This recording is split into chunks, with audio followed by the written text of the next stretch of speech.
Hi, I'm Matthias. And I'm Linda, we're Bombay Show Pig, and we're at CMJ with the AU Review. Thanks for taking the time to talk to us today. We're here in New York City. How's the city treated you so far? Pretty good. We've been having a lot of time off. Yeah. So all of our shows kind of got moved last minute to one day. So we're playing 3 shows today, and all of the rest of the time we have off. Yeah, and we're like, we sleep like just around the corner over here, like in Williamsburg. Is awesome. It's amazing, like all the crazy crazy dining places and everything, like Crazy dining, man. It's like absinthe and oysters and that kind of shit. It's like it's pretty out there. It's good, man. We did it all. You're doing the absinthe and the oysters. That's right. Enjoying yourselves. Yeah. So you've got 3 shows today, 2 shows today?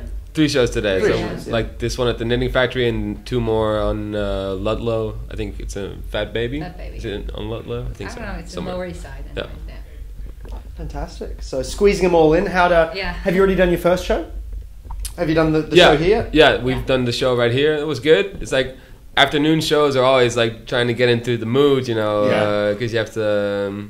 So that was like a startup thing, but it was really good. Like a lot of people and got some good responses. And the then, Knitting Factory is a nice place. Yeah, it's a really good place. Yeah. It's a great venue, and you got to play a couple of great venues in LA as well, and including a French restaurant, as you do. How was your Culture Collide experience? Le Lounge. Yeah, like LA is such a different kind of a place, and like everything, you do everything by car, and like it was really good. And we had a bass player, like he played for Hani El Khatib, and he played like 3 or 4 songs with us, like on every show. Adrian Rodriguez. Yeah, so that was really good. So that gave it like a new dimension for us, and we got to see some other really cool bands. And he didn't come to New York with you? No, we tried to get him over. Like we every night we go around like trying to get some money from people to get him over. Yeah, we didn't really make it, but we upgraded ourselves to first class from LA to over here. So no, it's not. Let's talk about your music.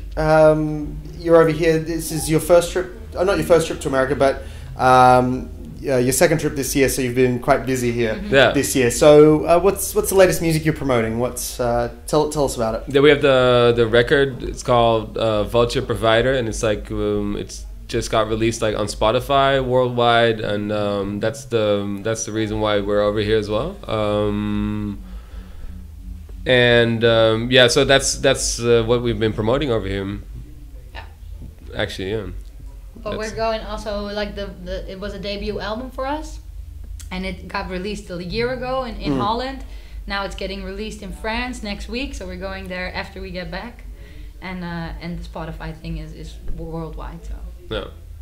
So the rollout continues, and will it get a proper release in Australia as well? I hope so. Let's hope so, yeah. Well, we're planning on going over there as soon as possible, man. We've actually been getting strangely like a lot of Australian reaction from playing here, so that'd be funny. Also in LA, so that was good. Yeah. Man, I hope to come over. Yeah. That'll be awesome. Yeah. I mean, I've never been there before, so.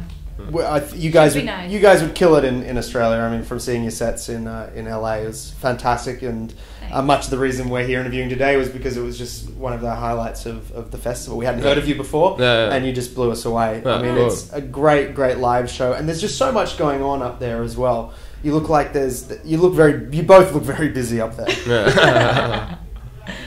I guess we are. Yeah. So what's the rest of the year holding for you? You head off to France next? Yeah, so we go home, and then we have like 12 hours at home, and then we go back into the van and drive over to France, and then we do the release on the 22nd over there in Paris. Mm-hmm. Then we play some more shows in France, and then we go to Switzerland. Germany. Yeah. Fantastic. And then go back home and go back to France again. Yeah. So that's good, man. But touring in France is like, that's the best. It's like good food, good wine, nice people. And you like, Australians have to step up your game when we get there. Well, you guys have good wine as well, huh? Yeah, we certainly do. We certainly do. We do have good wine. Do you have Australian cheeses? We do, but they're not as good as French cheeses. Let's be honest here, we're not.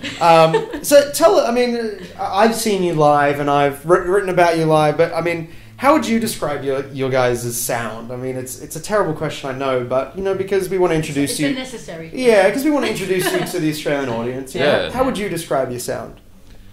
Yeah, it's like on stage, it's like actually just guitar and drums, but we add a lot of guitar looping and stuff, so we try to build the sound in that way to make it sound like there's more people. And also Linda plays like samples and as like SPDs and that kind of stuff, and so we try to incorporate a lot of sounds we recorded for the record that we wouldn't be able to like reproduce live otherwise. So like a lot of sampling and looping and that kind of stuff. So what you see like a 2-piece band, but it sounds like it's like 4 or 5 people, or whatever. Easily. You know. So yeah.